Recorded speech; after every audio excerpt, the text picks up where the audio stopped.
All right, welcome to the last talk of Objective by the Sea. They say they always save the best talk to last, so I have no idea why I got selected.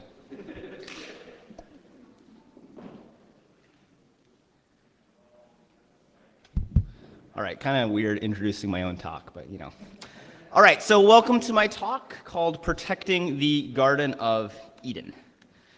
Hopefully you know my name by now. It's Patrick Wardle. I've worked at a variety of acronymed places.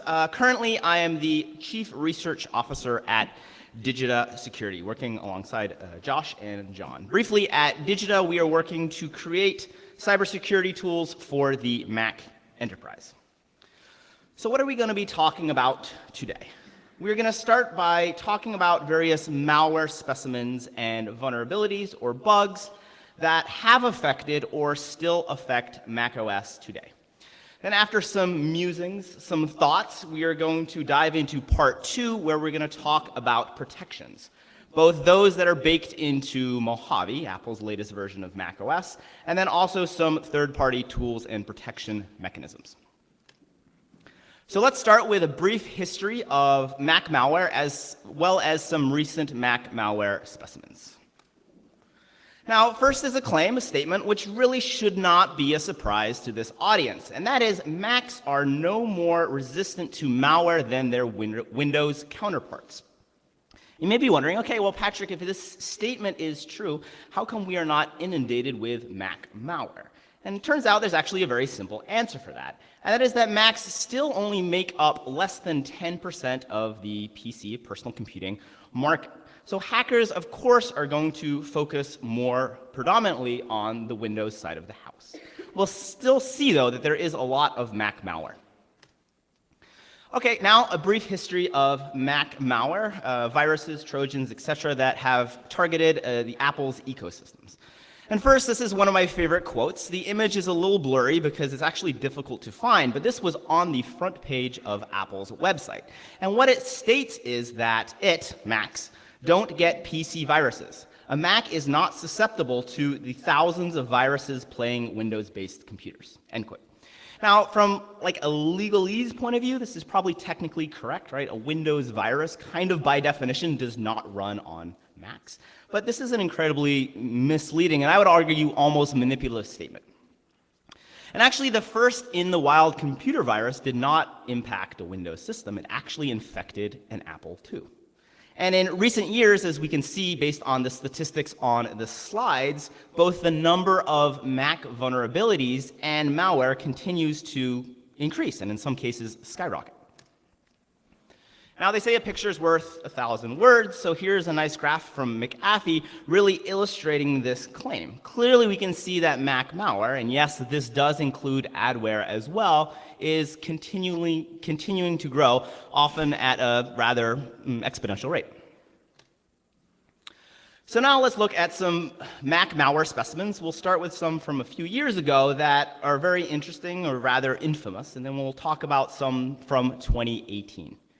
So it all started with Flashback, and Flashback really proved beyond any doubt that Macs, yes, could get malware. It's been said about Flashback that, quote, it's the single most significant malware infection to ever hit the Mac community. And one of the reasons it was so prolific was that it exploited a, at the time, unpatched vulnerability that could automatically infect users' Mac's system with no user interaction at all.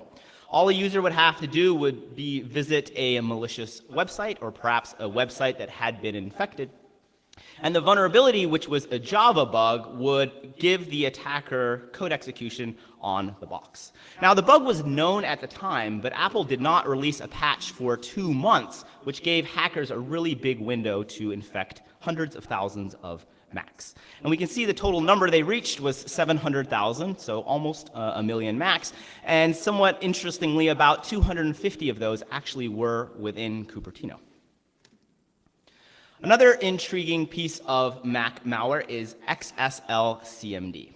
Now, besides the fact it was written, or at least utilized by the Chinese, which makes it somewhat interesting, it actually utilized a zero-day exploit in its installer that at the time was unknown to any Mac security researchers. So about a year later, the zero-day vulnerability was independently discovered. The original malware analysis made no mention of this bug. It's unsure if the analysts just missed it or if they chose not to say anything about it. Basically, what the bug allowed was an unprivileged attacker to create files on the file system as root. So what the malware used to, or how the malware abused this vulnerability was to create a certain file which essentially turned on accessibility. And once accessibility was turned on, this allowed the malware to install a system-wide keylogger. So yes, even in 2014, Chinese malware was using zero-day vulnerabilities. Other nation states, such as Russia, also have developed offensive MAC capabilities. So here we're going to talk about Complex and X-Agent, which are a Russian first stage and second stage implant. Stage 1 is Complex. It arrives to a target in an email. It looks like a PDF document, but in reality, it is a malicious application. If the user is tricked into running it, it's going to execute and install Complex. What Complex does is analyze the system, survey the system, and then connect to the attacker's command and control server with information about the target. Now, if the target is of interest to the Russians, they will then download and install their persistent second stage implant, which is called X-Agent. This is more feature complete and has a lot more capabilities. For example, it allows the attackers full remote access over the system, gives them the ability to enumerate process, exfiltrate files, capture the screen, and it also has a propensity or an interest in iPhone backups, which is a very unusual capability, but again, from a cyber espionage point of view, this is something that makes a lot of sense. Next up, we have Fruitfly. Fruitfly is intriguing because it was around for 13 years without being detected.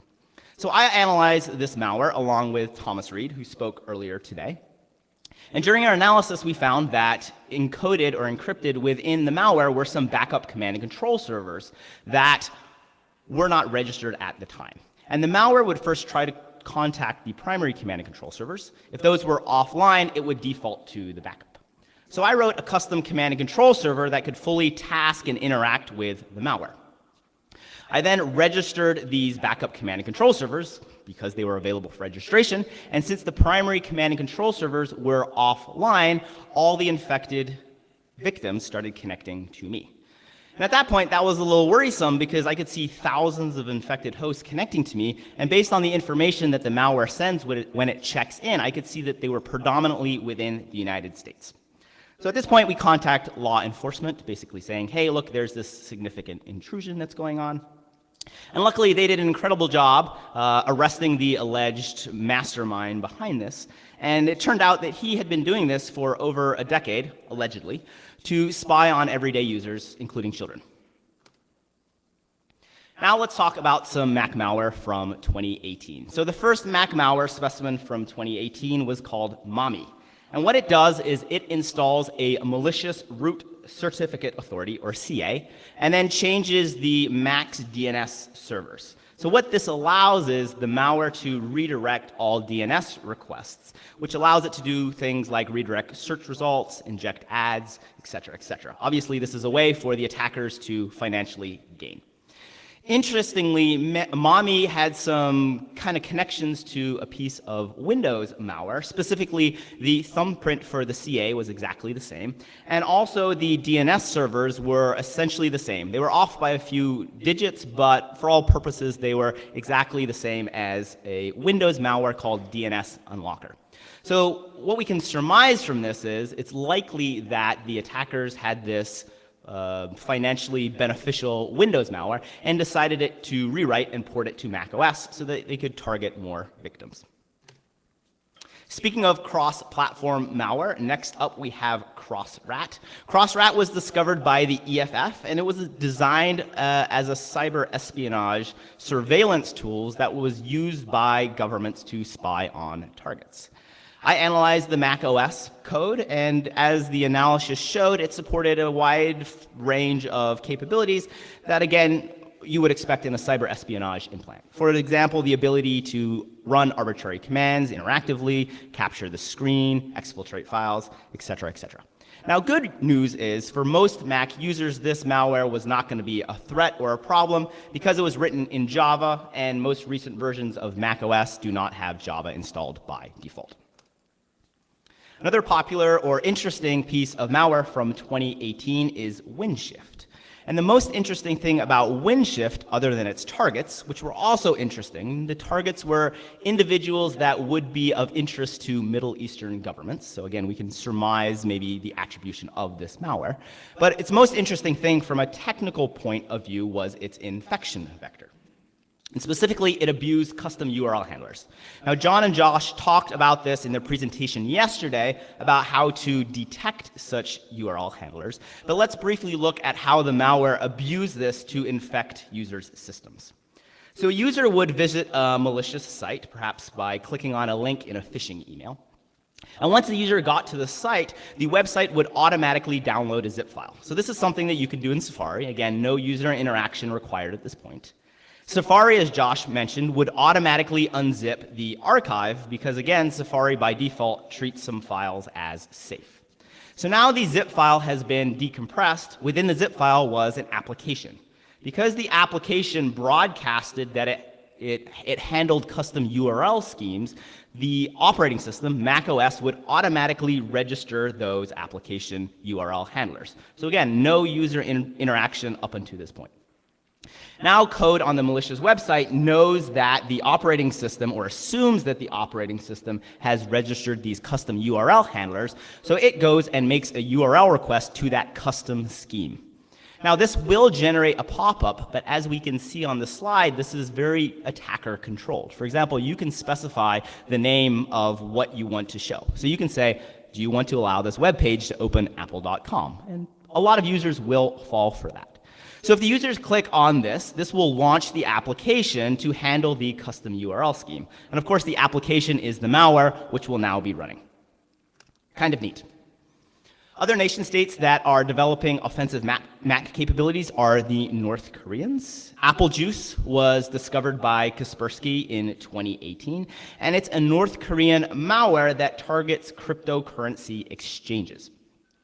With all the sanctions that countries have placed against the North Koreans, they're a little cash-strapped. So what they've done to kind of get around this is hack a lot of banks and cryptocurrency exchanges, because this is a really kind of creative way for them to get large amounts of currencies to finance their operations. So what the North Koreans did was registered a fake trading company, and then made a fake installer for a fake trading app, and then coerced or tricked users of this exchange to install that application. As soon as the users installed this application, the North Koreans would get access to the cryptocurrency exchange, and obviously once you have access to such an exchange, you can access large amounts of cryptocurrency funds. Kind of neat. Finally, we've got OS X Creative Updater. This was distributed via the popular Mac software site, macupdate.com. What the hackers did, somehow they had access to this site, and they uploaded a Trojanized version of Firefox. So now when users went to download Firefox from this website, which a lot of users go to this website to get Mac security tools, applications, and updates, once they downloaded this version of Firefox and ran it on the system, they would have become infected.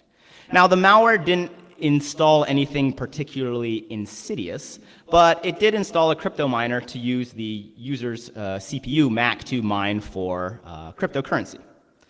And one interesting point is that this malware had a lot of overlaps to another malware sample from a few years ago that was also distributed via Mac Update. So again, this is likely the same attackers or some connection, again, abusing the popular Mac Update site as a way to access or infect a large number of victims. Okay, so now let's briefly talk about malware trends. So first, let's look at trends in infection vectors.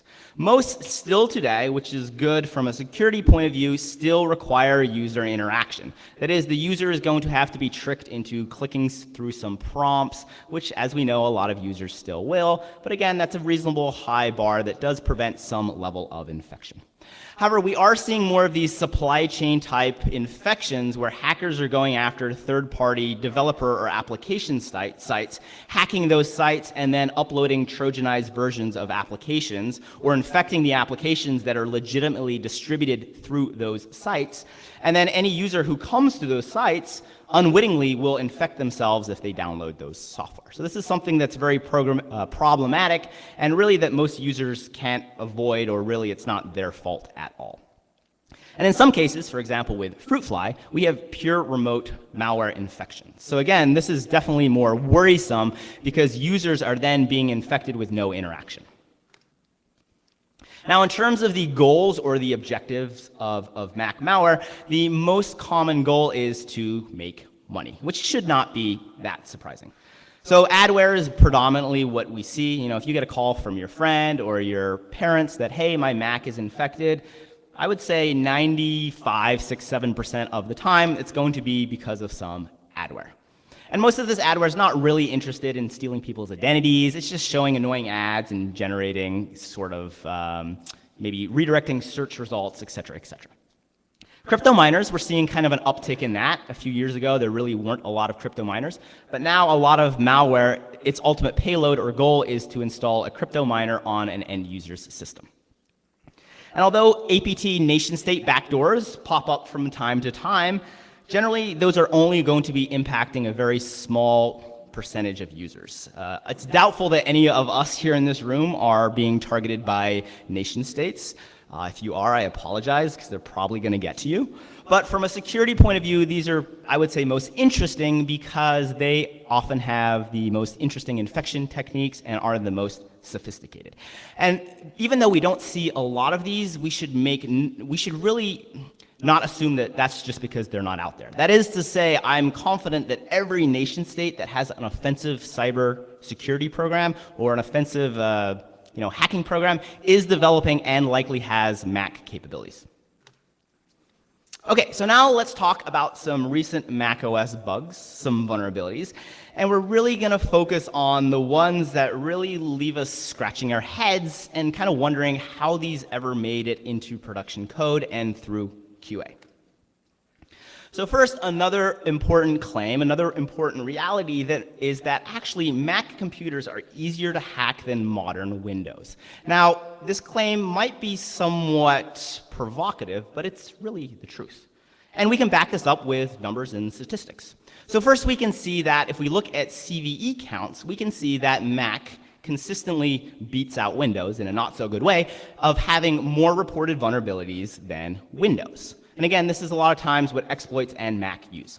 Now, you might say, these CVE metrics are a little skewed. They don't really give good insight into the security of the system. Okay, fine, let's discount that. Let's look at the value or the prices of zero-day vulnerabilities. So first, we can see that in terms of Safari bugs are cheaper than Chrome or Edge bugs. And core Mac OS vulnerabilities are cheaper than either Windows or Linux bugs. Now, you might be thinking, Patrick, maybe this is about supply and demand, in the sense that imagine the NSA, hypothetically, has 100 Windows targets and maybe 1 or 2 Mac targets. This might mean they need more Windows capabilities, so therefore the price is going to be higher because there's more of a demand. This is not true. You still need just one Windows exploit to access all those Windows systems, and if you have one Mac system, even if it's just one that you're interested in hacking, you're still going to need one exploit or vulnerability. So the reality is just that Macs have easier vulnerabilities and more bugs to find, and this is why the market dictates these prices. Okay, so now on to some actual vulnerabilities that I hope will back up these claims as well. So the first bug I want to talk about was a password exposure flaw in encrypted volumes. And if you think about encrypted volumes, this is where you store the most sensitive things. So the issue was the password was stored in the clear as the password hint. So very easy to replicate this bug.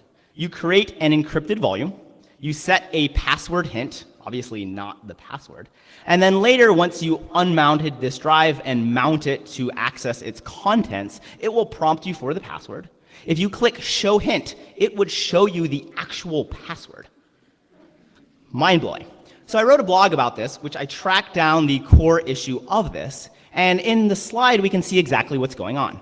Basically, as Brandon talked about, the issue was the developer cut and pasted 2 lines of code. And the second line, he or she did not change the value that was being stored in the password hint. So again, this is a dictionary, and the password key should have the password value, and the password hint should have the password hint value. But as we can see on the slide, the code actually stored the password in the clear in the password hint. So as soon as you clicked show hint, again, it would show the password for the encrypted volume. Next is another neat bug. This is a privilege escalation vulnerability I recently discovered that affected all recent versions of macOS and OS X for about the last 15 years. So first, let's look at what happens when a user wants to authenticate. For example, say an application or an installer wants to perform some privilege action or execute some privilege command. So the application or the installer will make a request to the operating system. The operating system will display an authentication prompt to the user. The user will enter their password, and assuming the password is valid, the system will validate that and generate an authentication token. This token is then passed to a setUID process called security_auth trampoline. This will then execute the command as root. Now, it's interesting, if we look at the header file, it says, do not disclose this authentication token. Because obviously, if you disclose this token, malicious code or a hacker could use this to perform the authenticated privilege action as well. And one interesting thing, though, if we look at how they pass this authentication token from the system to this SUID process, is via a temp file. Now, I was like, okay, that seems like a bad idea, but it turns out that Apple was using the TMP file API, which actually does 2 good things from a security point of view. First, it generates a randomly named file, and then more importantly, it immediately unlinks that file, meaning that no other process on the system can open that file to figure out what's inside it. So in theory, even if that authentication token is being written to that temp file, and then the file descriptor for that temp file is passed to the setUID process, malicious code cannot access that file. So this looks like it's safe, right? No, not at all. Turns out all we have to do is create a RAM disk, which is an in-memory disk image that we own. We then symlink the temp directory to point to our RAM disk. Now, anytime an authentication token is created, when the system goes to write to the temp file, because of our symlink, it will write to our RAM disk. And since it's our RAM disk, we can see whatever contents are in there. So we can basically just wait and then sniff these authentication tokens, and then we can use them and replay them to execute any command as root. So again, a very powerful logic, local privilege escalation vulnerability. And again, you're like, why are you passing this token in a temp file? Again, just really not good. Another issue I recently found allowed unprivileged malicious applications to steal the file vault unlock key. Again, this is not good. So what happens is on macOS, when you install a PKG file, Apple's installer.app would examine and read the PKG file, and if that PKG file contained any plugins, it would load those plugins into the installer.app's address space. And this is a problem, or was a problem, because the installer.app has entitlements or privileges that allow it to access this file vault unlock key. So what we could do is just create a malicious PKG file, run it. The installer.app would be like, oh, I see you got some plugins. Yes, I will load them into my trusted Apple entitled process space. Once your plugin is running in that process space, it inherits all the entitlements that the process has. So now we inherit the ability to access the file vault unlock key. So we can steal that, we can exfiltrate that, we can do whatever we want. Again, from a security point of view, what were they thinking? More bugs. Okay, so now let's talk about abusing programmatic or synthetic events. Josh and John talked about detecting these yesterday. I will talk now about the core issues. So Apple understandably protects UI components from programmatic events. For example, the keychain. They know that malware may attempt to interact programmatically and try to click on the allow access button that is displayed. So they try to block and filter events that are programmatically generated. Turns out that macOS has this feature called mouse keys. And what mouse keys does is it turns the keyboard into the mouse. So what code could do was basically turn on mouse keys, then send a synthetic key press. With mouse keys on, the system would translate the key press to a mouse event. And now, since the mouse event is coming from the system, these UI prompts would allow that. So we could do things like dump the keychain, approve kernel extensions, really interact with any UI component, programmatically, synthetically. Again, not with some crazy vulnerability or exploit, just using some feature that's built into the operating system. So I reported this bug to Apple, and they fixed it, but turns out there's still another flaw that affects Mac OS, at least pre-Mojave. So normally, when you generate a synthetic click, you have to simulate what the user does. And so we think about a mouse click, it has two parts, right? It has mouse click down and then mouse click up. So what you normally do is you send a mouse click down and then a synthetic mouse click up event. However, turns out if you send two mouse click down events in a row, the system basically says, this second mouse down doesn't really make sense. This should probably be a mouse up event. So it kindly translates that second mouse down to a mouse up event and then delivers it to the UI component. Again, since this is now coming from the system, the UI component will trust the click. And I kind of knocked on Apple earlier about copying and pasting code accidentally. The way I actually found this bug was I copied and pasted the mouse click down twice, and I didn't actually update it. And so when I ran this and I worked, I was like, oh my God, I just found a bug by copy and pasting. It's kind of embarrassing, but I think it's actually more embarrassing for Apple. Okay, another bug we have is the IAM root vulnerability. This was actually really, really bad. So it turns out if you wanted to get root access on a Mac, all you had to do was click authenticate twice, as the animated GIF on the slide shows. This was actually posted to Apple's developer forums as a helpful hint. So if you guys want 0 days, maybe just read the developer forums. So I reverse engineered the macOS authentication mechanisms to figure out the cause or the root of this bug. And it turns out the system calls the OD verify crypt password to verify the user-specified password. This function takes a Boolean parameter, and this is very important, that is set to true or false if the password matches what the user has previously set. The problem was, as we can see in code, is that this Boolean parameter was never checked. Instead, the code was merely checking that the function succeed. So this function would also return an error message if there was some system error. But again, there could be a case where the password was incorrect, the function would return OK, and since Apple was not checking this parameter, it was always allowed to succeed. Very recently, we've had probably, which is one of the worst Mac and iOS bugs I am aware of, and it is because it is a pure remote triggerable bug that affects code within the kernel. So we can see the video. The finder of this bug basically is sending an ICMP packet, which crashes at the time of fully updated Mac, iPhone, and iPad. The issue is, or was, that when the system receives an invalid ICMP packet, it tries to respond with an error. When it's responding with this error, though, it takes the corrupted, invalid ICMP packet and copies it into a buffer that is too small. So you have a heap overflow in the context of the kernel that is remotely triggerable. It really doesn't get worse than this.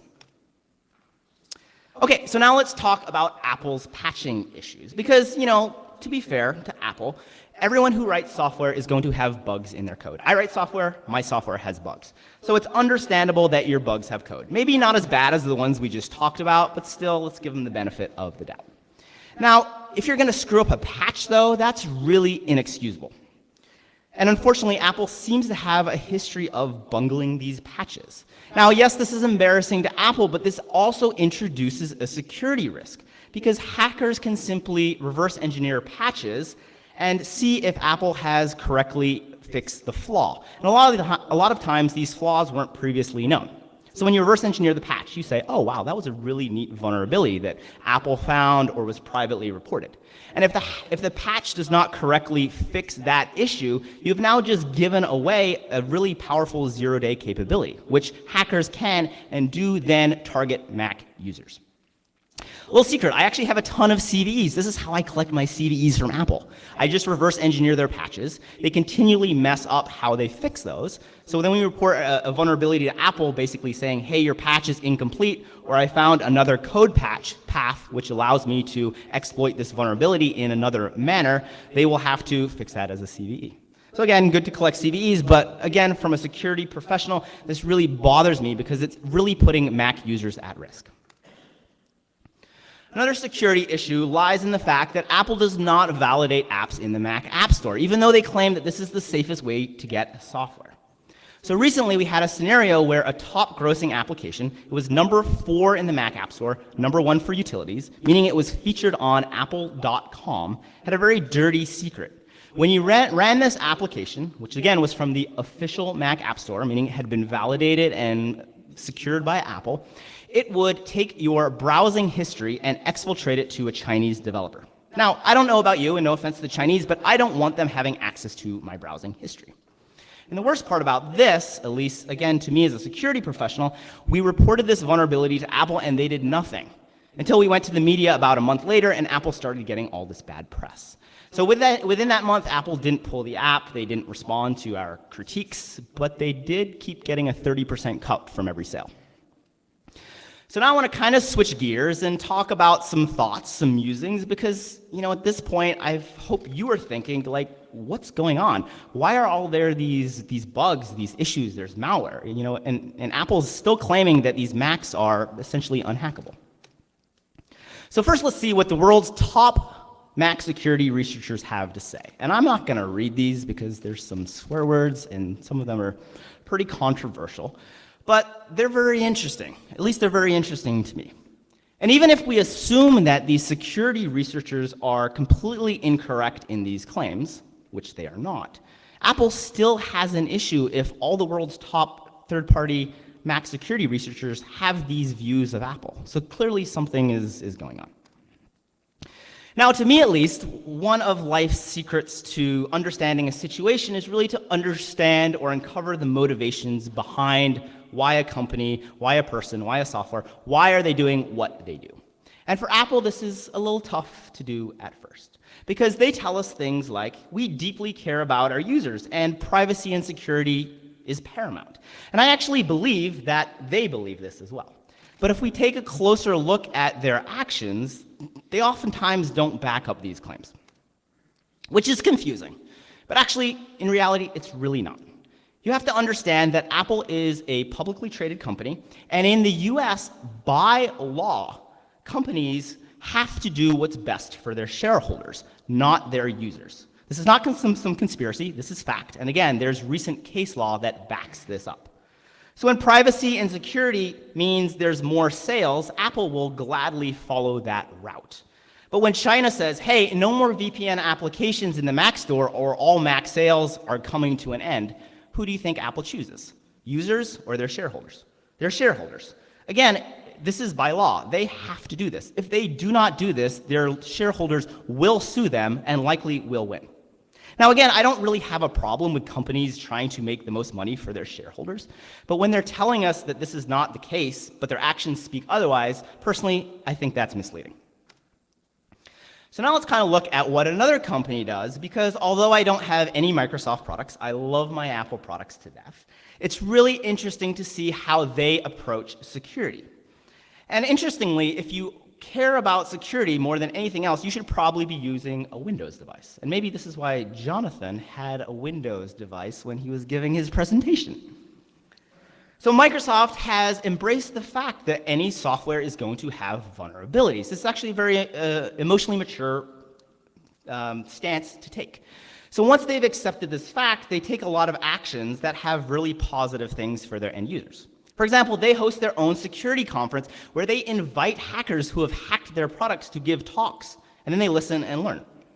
They also have very detailed reports articulating and detailing the exploits against their system, how those exploits are working, and what malware is attacking the systems. They also have comprehensive bug bounty programs and a really solid relationship with external researchers in the outside community. And the end result of this is that the security of these systems in modern Windows systems is actually incredible. The type of bugs that are reported are often very, very sophisticated. The low-hanging fruits we see on macOS are rarely similar on Windows. And often now we also see exploit prices for Windows continuing to increase. Now, in my opinion, Apple has some room to improve. First, they are the complete opposite of transparent. So a great example of this is MRT. MRT is Apple's malware removal tool.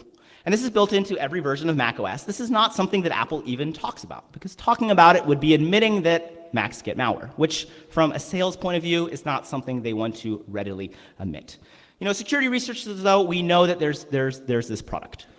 And the issue is, at least with transparency, is anytime a new piece of Mac malware comes out that Apple uncovers, and they cover a lot because they have a lot of insight into Macs all over the world, they release a new signature for that and name the malware. The problem is they don't talk to the outside security community or the antivirus community, as far as I know, and I have a lot of friends in the antivirus community who confirm this. So as security professionals and AV companies who are trying to protect Mac users, we are completely left in the dark. We go to Apple and say, hey, look, we know you found some new Mac malware because there's these new strings and signatures in this product and file you don't really talk about. Please tell us more. And they don't. So it's really frustrating.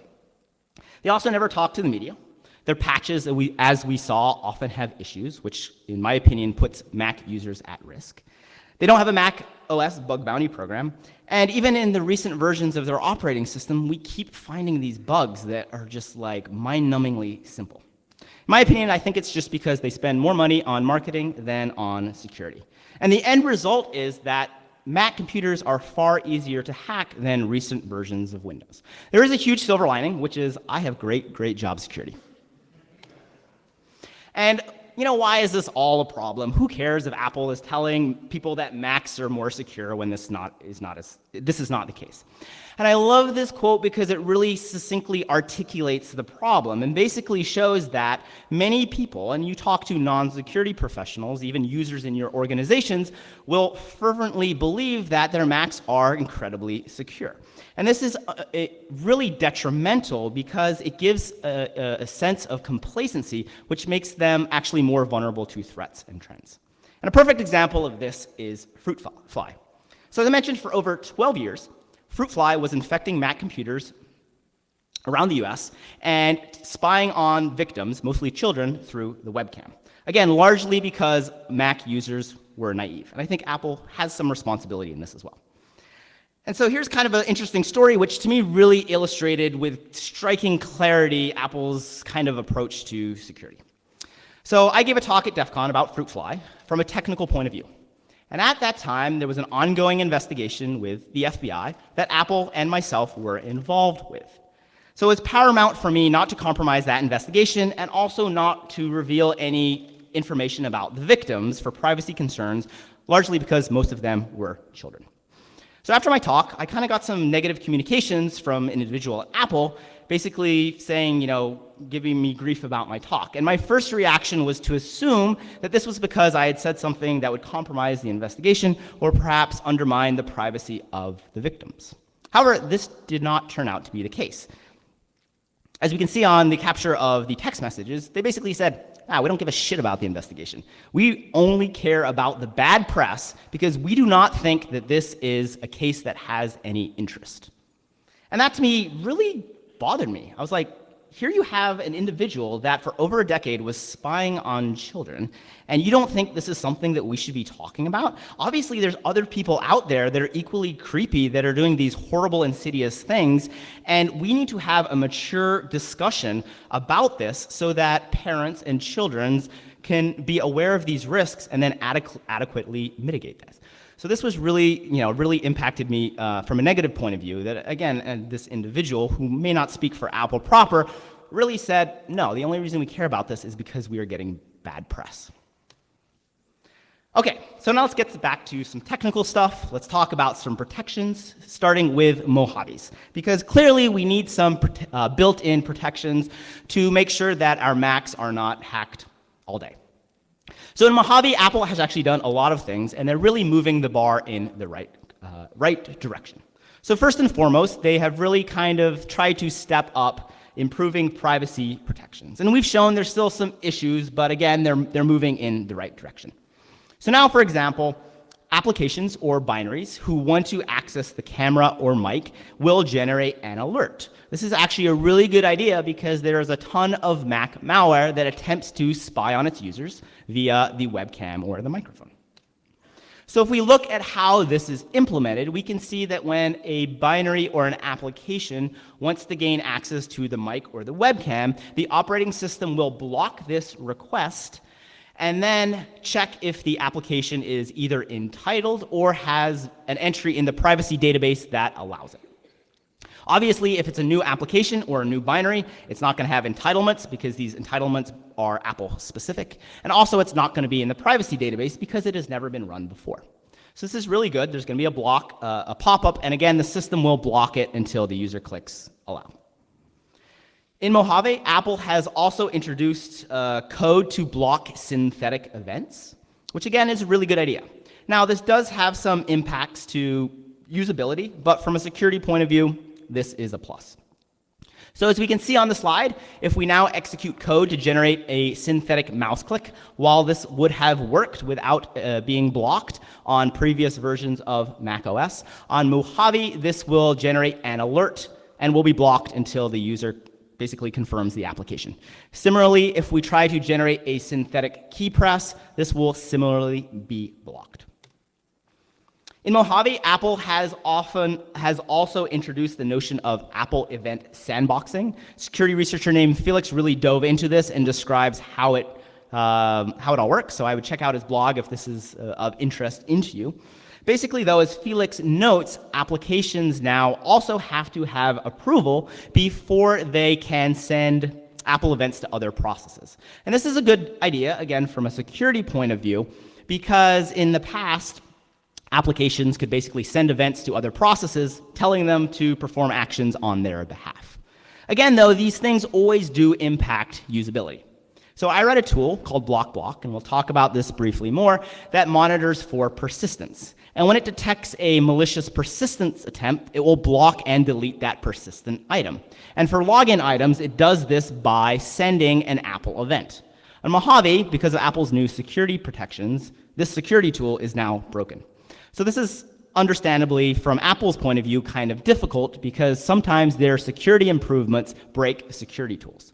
And again, the problem is if these security protections are not implemented in a secure manner, which often they are not, security tools are going to be broken, but hackers are still going to have a way to bypass all of this. Finally, we've got app notification. This is a new thing in Mojave, which is another great security improvement.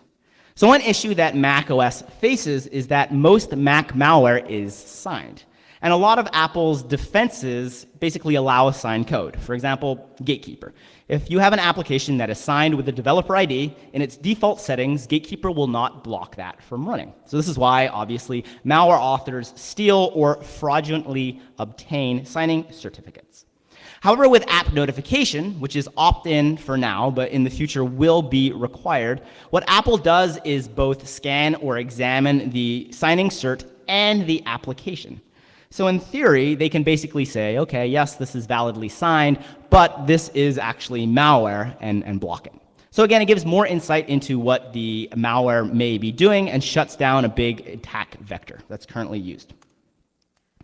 Mojave also supports the concept of a hardened runtime, which means that third-party application developers can compile their apps to thwart a variety of runtime attacks. So for example, with the hardened runtime, applications can now be protected from things like code injection attacks. Again, this is a really good idea. If you're implementing a security tool, it's likely that if it's popular enough, malware will eventually look for that tool and at runtime try to inject code into it or perhaps shut it down before it performs some malicious actions. But if you're using app notarization and have opted into the hardened runtime, which Apple offers on Mojave, you basically get a nice level of self-defense and protection for your tool. Now, since, as we mentioned, Apple has to balance usability and security, sometimes, generally, they err on the side of usability, which means that sometimes things aren't as secure as we would like. So third-party tools and protections, in my opinion, still play a very important role. So it's wise to assume, as Richie alluded to yesterday, that if you own a Mac computer or if you manage Mac computers, at some point, some of them will get hacked. Unfortunately, traditional antivirus products may not detect this, fruit fly being, again, the perfect example. 13 years wasn't detected at all. So in my opinion, the best bet is to detect infections by looking for malicious actions. And the analogy I like to give is when you get the flu or when you get a cold. So every year, winter comes around, even in Hawaii, and people get the flu. And every year, the flu is new, which means every year you have to go get a flu shot. Now, you can kind of know that you're sick without even knowing it's the flu, right? If you have a runny nose, cold, stuffy throat, et cetera, you know that something is wrong. So we can take this analogy and we can apply this to generically detecting malware. We can look for the actions that malware do, for example, persisting, spying, encrypting, ransoming files, or exfiltrating data, and say, okay, we don't really even care what the malware is specifically, but we basically just care that some malicious actions are occurring. So let's talk about how we can kind of do this. So first, let's talk about persistence. As many of the presentations we heard at this conference alluded to or discussed, essentially all malware is going to persist. And in the context of these talks in this presentation, persistence means a way that malware can install itself so that it will be automatically re-executed anytime the operating system starts. Since there's a finite number of ways that malware can persist, let's just monitor those as a way to generically detect malware when it installs. So the first tool I wrote is Knock Knock. It's kind of like auto runs for Windows. And what it does is it just persistently enumerates all the persistence location and tells you what's there. So legitimate software can persist too. For example, Google Chrome's updater, an antivirus product, et cetera. But if there's persistent malware on your system, it will show up here as well. So again, when I get a call from a friend saying their computer is infected, this is generally the first tool I run because it'll show me a list of about 10 files that are persisted on the system. And then very quickly I can say, okay, this is Chrome, it's signed by Chrome. This is Spotify, but what is this unsigned process called, Adobe Flash Updater? And then I can go and look at that, and more than likely that's the malware. Now, Knock Knock was good, but the problem is it's reactive. It really doesn't provide any real-time protection. So I wanted something that was a little more comprehensive. So the next tool I wrote was called Block Block, and Block Block monitors the locations that Knock Knock enumerates, and anytime software persists itself, Block Block will alert the user. So it doesn't try to say if something is malicious or not. By design, it just said, hey, something persisted. And if you're running an installer from a trusted source, you can click Allow. But if you opened a Word document and all of a sudden Block Block says, hey, just to let you know that Word document persisted a cron job, this is probably a likely indication that that Word document had a vulnerability or a weaponized exploit. And the power of Knock Knock is since its release, it has been able to detect every piece of Mac malware that has come out after it when that malware goes to persist. Another tool I wrote is called Oversight, and it generically detects when any application or code accesses the webcam. So yes, it's designed to detect things like fruit fly when it tries to spy on people. But it can also, and does, detect when legitimate applications do surreptitious things. So I had a user contact me saying, hey, I use Shazam on my Mac, and I think your application might have a bug because when I turn Shazam off, your application does not tell me that the mic is turned off as well. Well, I reverse engineered Shazam, and it turned out that Shazam was still listening to you even when you turned it off. So again, by using these generic detections, we have a very powerful way to detect both malware and legitimate applications that are doing shady things. Ransomware is another thing that we can generically detect, because if you think about it, ransomware is going to rapidly encrypt your files. This is not something that normally happens on an everyday basis, especially from an untrusted process that's likely from the internet. So it's very easy to write a generic algorithm that can monitor the file system for the rapid creation of encrypted files by untrusted processes. So we have ransomware, which is the name of the tool, and again, since its release, all the public Mac ransomware that has come out, it has been able to generically detect. Had no a priori knowledge of that ransomware, but again, because it uses this heuristic detection, it can generically detect them. Finally, we have Lulu. Lulu is a free open source firewall for Mac OS. I'm sure you're very familiar with Little Snitch and other commercial products. Those are great products, but they cost a lot of money and their source code is not available. I thought it'd be great to have a free open source alternative. And in terms of malware, this is a very powerful tool because essentially all malware is going to either exfiltrate data or connect to a command and control server for tasking. So what Lulu can do is it can intercept those requests and alert the user, basically saying, hey, just to let you know, this flash updater is connecting to an IP address in Russia. Some users will still click allow, but hopefully some will be alerted to the fact that they are infected. Now, the biggest, maybe only, drawback of these tools is there's a lot of them, and the average user is probably not going to know what to do, right? They get a pop-up from block saying something was just persisted. They're going to be like, what is persistence? They're just going to click allow, right? So recently, I helped co-found a company called Digita, and one of the things we're doing is really trying to alleviate some of those shortcomings. And Josh and John gave a great discussion about some of those products and the techniques, so I'm not really going to go into them. But basically, just to point out again, it kind of takes all the amazing detection heuristics from these free Objective-C tools, builds them into a kind of way more powerful monitoring capability that then, as Josh talked, is fed into Apple's GameKit engine, and then can very powerfully and generically detect a wide range of malicious actions, and then, for example, alert you, generate some logs. So again, a lot more useful, I would argue, in an enterprise environment. All right, so let's wrap this all up and get to the raffle.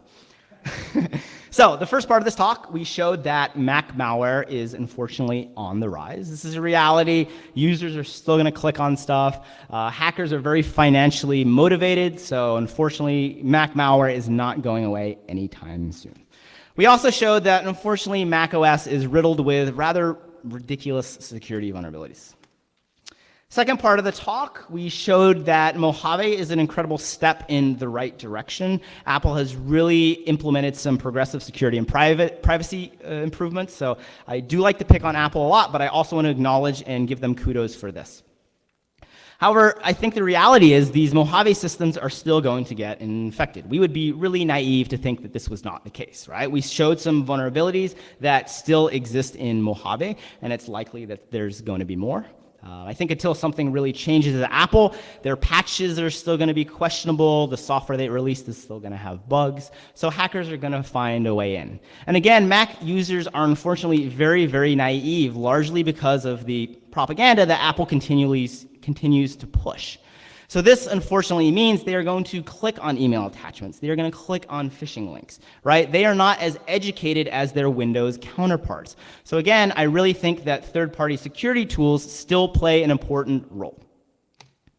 All right, so mahalo for attending my talk. I also want to thank all the patrons, the friends of Objective-C, first and foremost Digita. And really, this wraps up the conference. So we are going to take a few questions for the talk, and then we are going to transition to the raffle. Now, I know you all want to get to the raffle, but let's at least have one or two questions before we get there. No questions? Come on. You can ask me what Apple thinks about me. No, I'm just, don't. We'll get there in a second. Yes, in the front.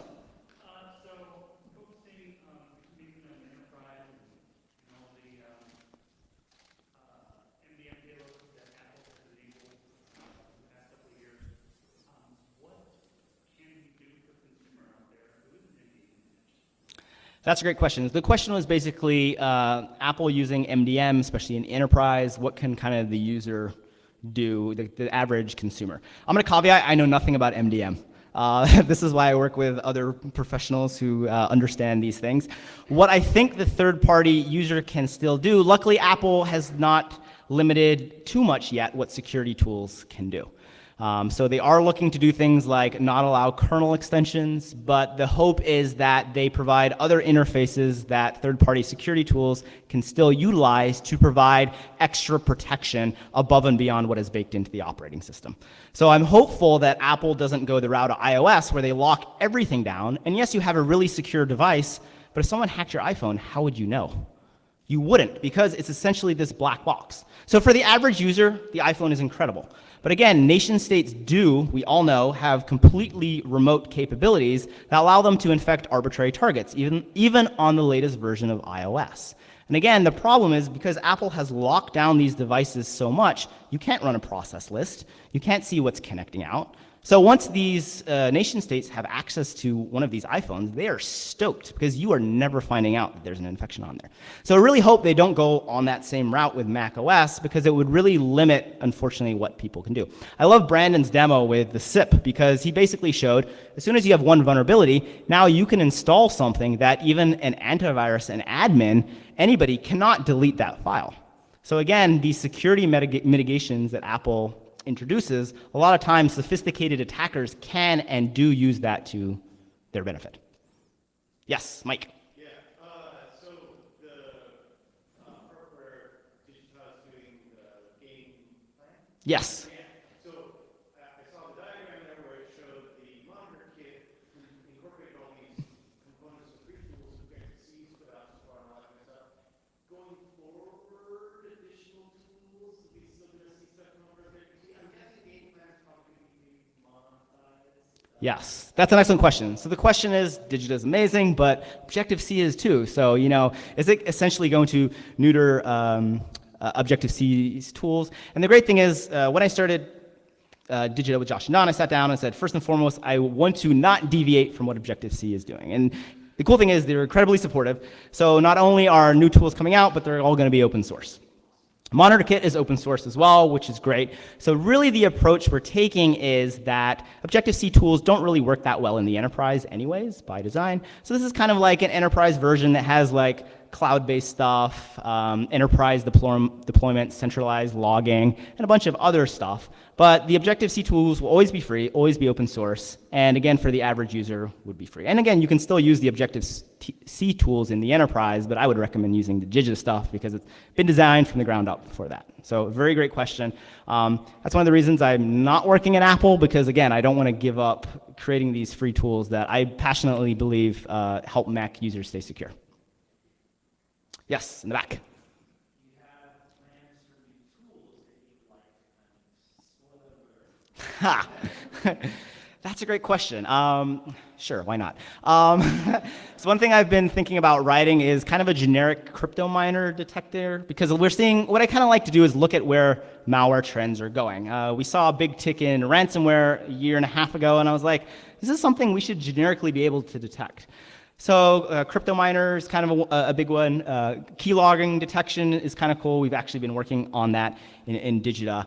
So I'd say those are kind of maybe on the forefront of my mind. And then just continually to improve the other tools. This is kind of a catch-22 because I've released about 10 plus tools and people always have great feature requests. And so it's like, do I maintain and fix those or run off and write some new tool? So, the struggle is real. But keep those feature requests coming. Awesome. All right, we are now going to switch gears to talking about winning stuff.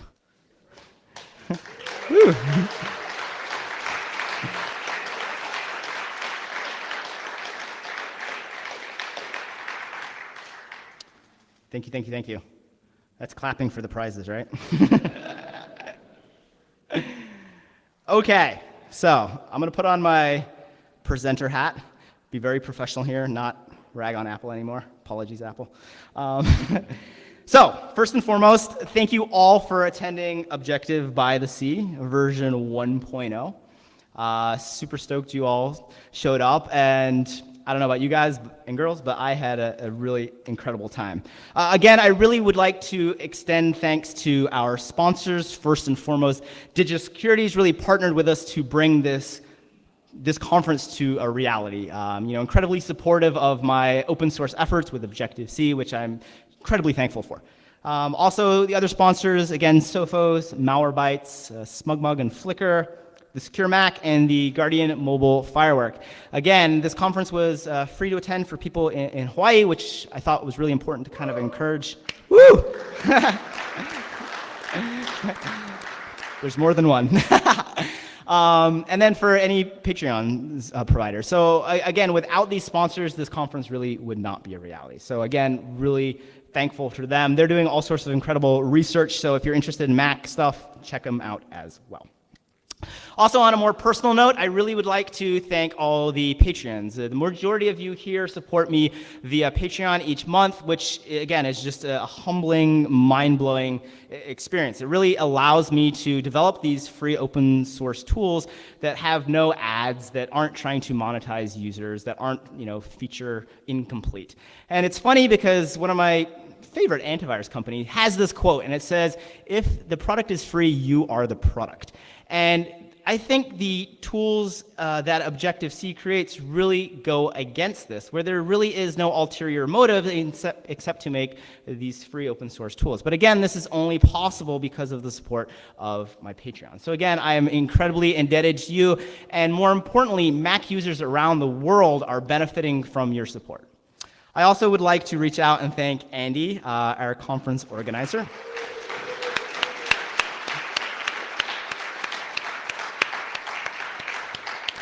So two things. First, and you probably all don't know this, the idea for this conference was actually Andy's idea.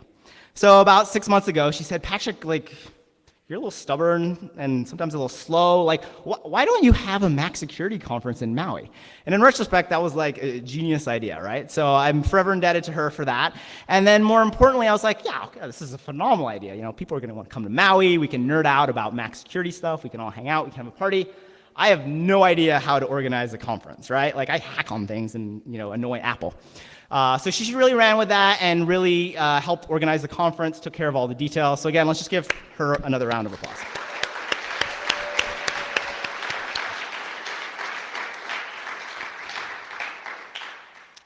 Now, I love to travel, and whenever I travel, I always try to plan my next trip before I get home, because I'm not that bummed coming back to Maui, but I'm a little bummed because I'm like, oh man, that trip was awesome. So I'm sure a lot of us are kind of a little sad. Well, I'm hoping that you're a little sad that this conference is over. So I want to end on some positive news. So the first thing is look for a training that's going to be offered Digita and Objective-C early next year. We're going to talk and offer some trainings on Mac malware analysis, talking about using the Objective-C tools and some of the tools like Monitor Kit, how you can use those in your environment, and also some general Mac security things. So follow Digita on Twitter. I'm super stoked about this training. I don't know if it'll be in Hawaii, but I'm trying to get it here again. But if not, maybe California. And even better news, we are going to announce Objective-C 2.0. We are going to be doing this in Europe, largely because I had a lot of friends that couldn't make it to this conference because, Europe is really far away. One of those being Ian Beer, who promised me he would give a talk if I did a conference in Europe. So we're looking for early spring, late summer, and because of the name, Objective by the Sea, it's going to be somewhere incredible, maybe Portugal, Spain, somewhere on the sea. So no, for a lot of you coming from the US, that's a very far flight, but it's still reasonably close. So I hope to see all of you there. And yes, we will also be doing another one, God willing, in Maui next year around this same time. So I hope to make this an annual thing, and I hope to see all of you with all your friends and coworkers and families attending this as well. All right, before we get to the raffle, just again, one last mahalo. Make sure to tweet about the amazing time you had here so we get more sponsors and more people come next year. Also, we will be posting the slides from all the speakers online, likely on the conference website, and also we will be reposting the recordings. So let us now get to the raffle, which I'm hoping isn't the only reason you're all still here.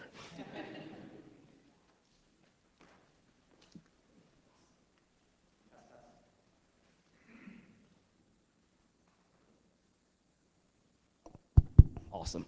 Andy, will you assist me? Okay, so we have some awesome gifts. Prizes, I should say. So first we have the incredible books by Mr. Jonathan Levin. His company, Technologeeks, does all sorts of incredible trainings. So if you're interested in Mac security, I would highly recommend his trainings and his books. He also has told me he will autograph them. So whoever wins those, go bug. It's optional. I don't know if that means for you or for him. So you don't have to get them autographed. Who wouldn't want Jonathan's autograph? Okay, so, yes. You can pick it, Andy, come on.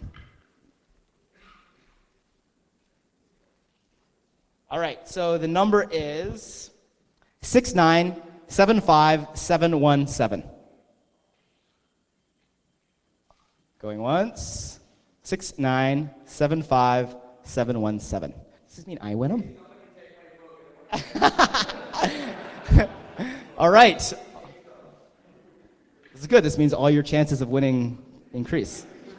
Yeah, decreased, increased. Okay, 6975783. Yes, in the back. Woo! Oh, hold on, guys.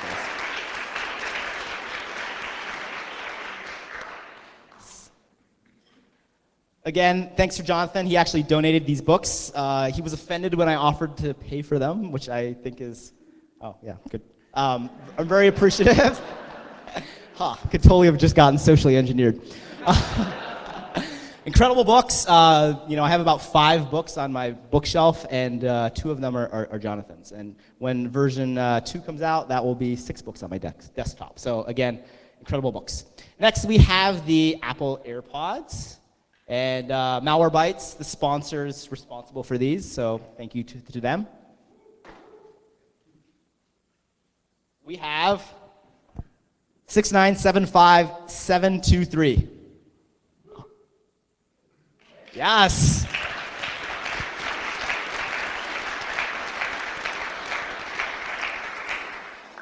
Awesome. And feel free to tweet about winning these awesome gifts. Shameless, I know, but like to have lots of people next year. All right, now we have the 4th generation Apple Watch. Our sponsors, Sophos, thanks to them. This is, the most recent version that just came out. Space gray, aluminum case. I want this. I don't actually have an Apple Watch.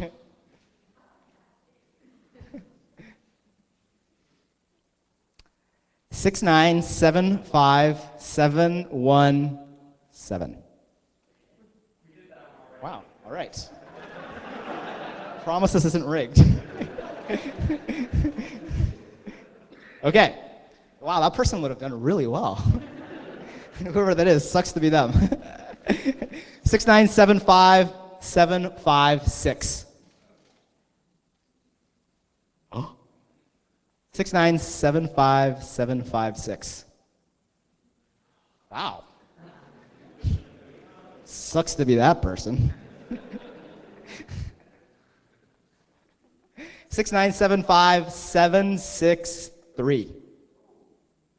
Oh, in the back. Woo!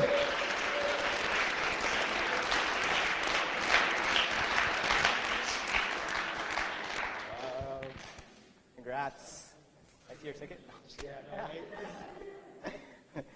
I promise this is not implanted.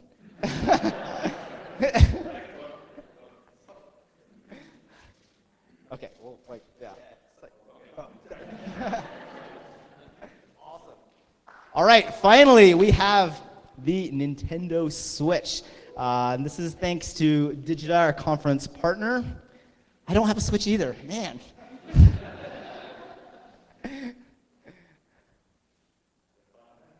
I know, although then I would do even less work. We have 6975823. Huh. That's me.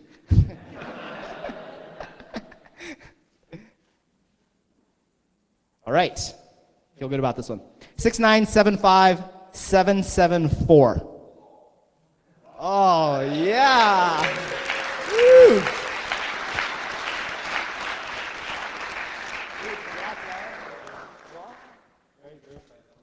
Yeah. Perfect.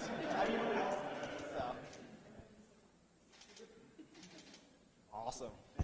All right, well, this wraps up the version 1.0 of Objective by the Sea. Again, round of applause for sponsors, conference, attendees, and me.